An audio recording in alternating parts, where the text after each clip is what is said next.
Quasi was commissioned as a temporary sculpture by Christchurch Art Gallery in 2016. He came here in 2019. We thought for probably 2 or 3 years, but he stayed for 5. Now it's time for him to go. There's going to be work done at the gallery on the roof, so we would have had to remove him, but we were very fortunate that an Australian organisation approached us to take Quasi, so we're thrilled that he's going to have a third home. It's fair to say Quasi's never been a stranger to media.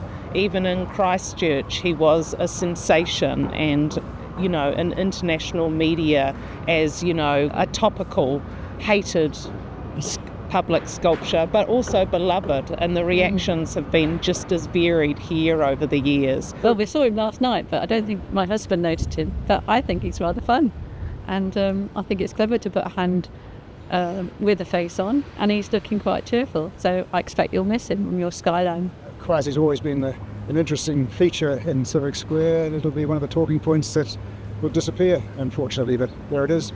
Art comes and goes.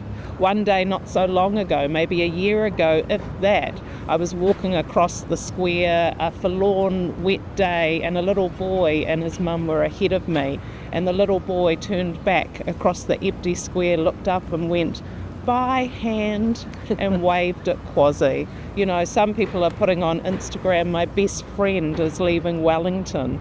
Others have more unsavoury responses to Quasi. But Ronnie van Hout, who made this sculpture, is, no stranger to the kind of wide and diverse opinions that public sculptures can create. And it's Ronnie's own face that he's put on the hand. So it's kind of a version of Ronnie van Hout's own face. And Quasi is actually in reference to Quasimodo.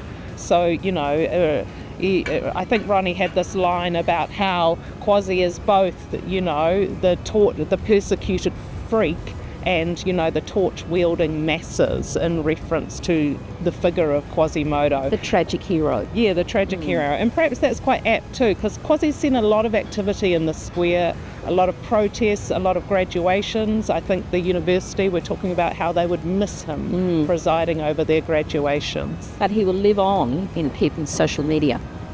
Oh, indeed.